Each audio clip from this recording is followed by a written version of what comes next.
সুপ্রিয় দর্শক, আজ 2 জুন মঙ্গলবার আবারও আপনাদের স্বাগত জানাই আজকের বিস্তারিত আবহাওয়ার প্রতিবেদনে। আজকের এই প্রতিবেদনে আমরা পশ্চিমবঙ্গের বিভিন্ন জেলার আবহাওয়ার সর্বশেষ পরিস্থিতি নিয়ে বিস্তারিত আলোচনা করব। কোথায় বৃষ্টির সম্ভাবনা রয়েছে, কোথায় বজ্রপাতের আশঙ্কা রয়েছে, কোথাও গরমের তীব্রতা বেশি থাকবে এবং আগামী কয়েক ঘন্টার মধ্যে আবহাওয়ার কিভাবে পরিবর্তন হতে পারে সেই সমস্ত গুরুত্বপূর্ণ তথ্য আপনাদের সামনে তুলে ধরব। জুন মাসের শুরুতেই পশ্চিমবঙ্গের আবহাওয়ায় এক অদ্ভুত পরিস্থিতি তৈরি হয়েছে। এদিকে রয়েছে তীব্র গরম এবং ভ্যাপসা অস্বস্তির আবহাওয়া, অন্যদিকে রয়েছে বজ্রগর্ভ মেঘ তৈরির সৃষ্টি ও বৃষ্টির সম্ভাবনা। ফলে দিনের বিভিন্ন সময়ে আবহাওয়ার চিত্র দ্রুত বদলে যেতে পারে। সকালবেলা পরিষ্কার আকাশ থাকলেও বিকেলের দিকে কালো মেঘ জমে বৃষ্টি হওয়ার সম্ভাবনা তৈরি হয়েছে। প্রথমে উত্তরবঙ্গের আবহাওয়ার দিকে নজর দেওয়া যাক। দার্জিলিং, কালিম্পং, জলপাইগুড়ি, আলিপুরদুয়ার এবং কোচবিহার জেলার বিভিন্ন এলাকায় আজ মেঘের আনাগোনা বেশি থাকতে পারে। পাহাড়ি এলাকাগুলোতে মাঝারি ধরনের বৃষ্টিপাতের সম্ভাবনা রয়েছে। কোথাও কোথাও বজ্রসহ বৃষ্টিও হতে পারে।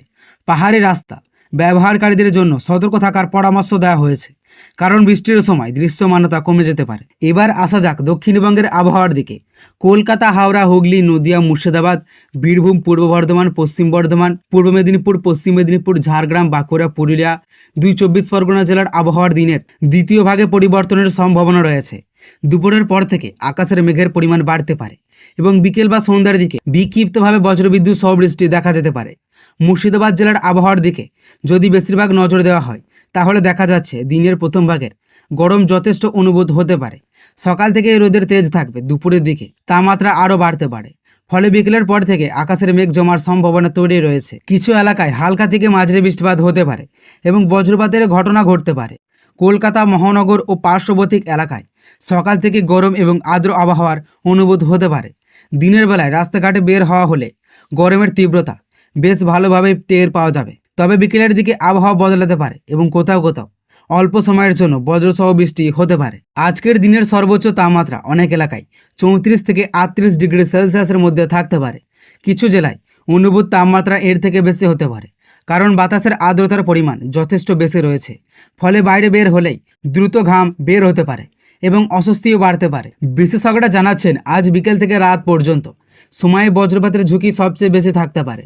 তাই যারা মাঠে কাজ করেন, মাছ ধরতে যান অথবা দীর্ঘ সময় খোলা জায়গায় অবস্থান করেন, তাদের অতিরিক্ত সতর্ক থাকার প্রয়োজন পড়েছে। বজ্রপাত শুরু হলে দ্রুত নিরাপদ স্থানে আশ্রয় নেওয়া উচিত। অনেক সময় দেখা যায় আকাশের পুরোপুরি পরিষ্কার থাকা পরেও হঠাৎ করেই কালো মেঘ তৈরি হয় এবং কয়েক মিনিটের মধ্যেই ঝড় বৃষ্টি শুরু হয়ে যায়। আজও এমন পরিস্থিতি কিছু এলাকায় দেখা যেতে পারে। তাই আবহাওয়ার পরিবর্তন সম্পর্কে সতর্ক থাকা জরুরি। কৃষকদের জন্য আজকের আবহাওয়া অত্যন্ত গুরুত্বপূর্ণ।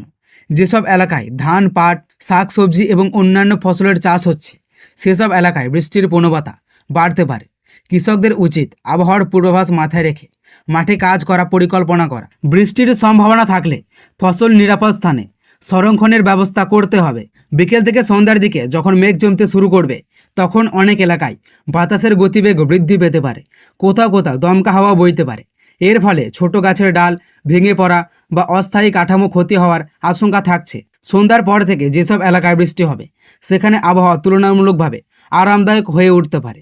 দিনের গরম কিছুটা কমে যেতে পারে এবং রাতের দিকে তাপমাত্রা স্বাভাবিকের তুলনায় সামান্য নিচে নামতে পারে।